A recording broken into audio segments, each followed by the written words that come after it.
こんにちはったらこんにちは。出雲です。今週と来週は ESP32 をちょっとお休みして、ダイソーのソーラーセンサーライトを使った工作をやってみます。前にこのソーラーセンサーライトを買って回路図の調査までやったんですけど、そのままになってました。最近物騒なニュースも多いじゃないですか。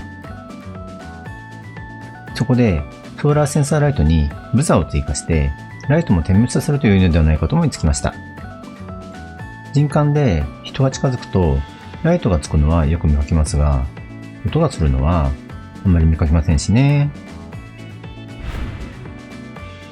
では資料の方を見ていきましょう。今回の目標仕様。ダイソーのソーラーセンサーライトにブザーを追加します。決まったパターンでライトを明滅させて、それに合わせてブザーも鳴らします。電力の供給は元々のソーラーパネルを使います。発光パターンを作るのにマイコンがいるので、待機電流はなるべく小さくする必要がありますね。さて、これが以前に調べたソーラーセンサーライトの回路図です。ソーラーパネルからの電力で日中は電池に充電しています。暗くなったら電池からの電力でセンサーを動かして、センサーに反応があったらライトを光らせるという作り。ライトは20秒ほど光った後、ゆっくりと消灯します。防犯というよりは普通に外の照明という用途なのかなという感じ。これをちょっと改造。ライトを一定のパターンで光らせて、それに合わせてブザーも鳴るようにしたいと思います。改造後の回路図はこうなる予定です。これとこれが新たに追加になるマイコンとブザーです。センサーからの信号をマイコンで受けて、一定のパターンでここの NMOS をオンオフさせます。今回使用するマイコンはこれです。ST マイクロの STM32L010 です。秋月で買えます。これちょっと前まで90円とかで買えてたんですけどね。いつの間にこんな値段に。何はともあれ、このマイコンは低消費電力が特徴です。ブザーはこれ。Amazon で買えます。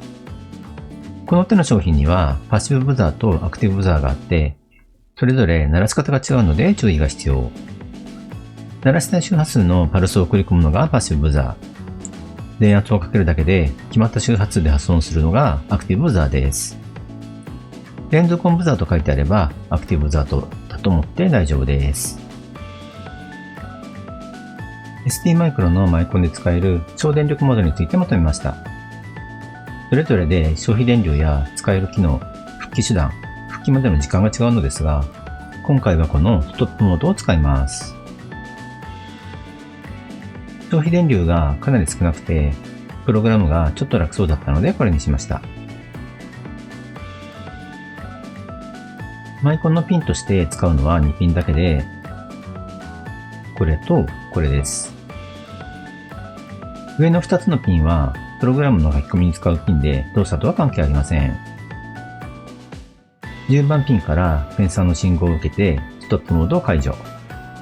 6番ピンを一定のパターンでオンオフさせてブザーやライトを制御します。一応クロック設定もお見せしておきます。使っているのは内蔵の MSI クロック。システムの周波数は 2MHz。実際もっと遅くてもよかったのですが、これがデフォルトっぽかったのでそのまま使います。プログラムのコア部分がこれです。センサーからの入力でストップモードから起きた後、ピッ、ピッ、ピーと発音してまたストップモードに戻ります。これを繰り返すだけ。プログラム全体はいつものようにブログに上げておきますので、ご興味のある方は見てみてください。割と肝であるマイコンの待機電流について確認しました。マイコンの設定はさっきの資料の通り。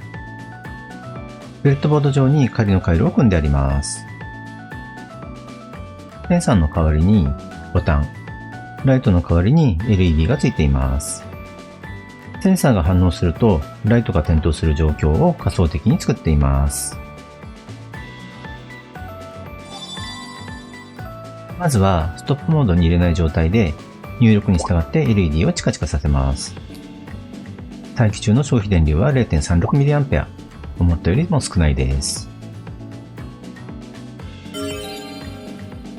ストップモードに入れてみます。もはや待機電流はミリアンペアのレンジでは見ることもできません。ゼロに張り付いています。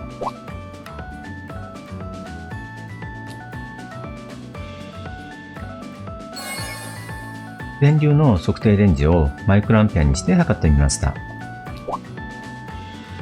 驚きの 1.8 マイクロアンペアです。びっくりですね。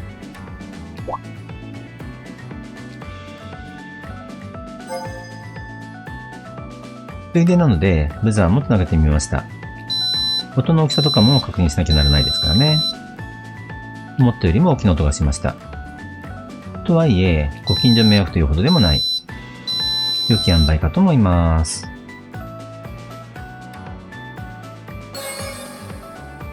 というわけで、ダイソーのソーラーセンサーライトを改造して防犯機材とすべく回路検討とプログラムを行いました。それにしても STM32L010 のストップモードの電流は本当に少なかったですよね。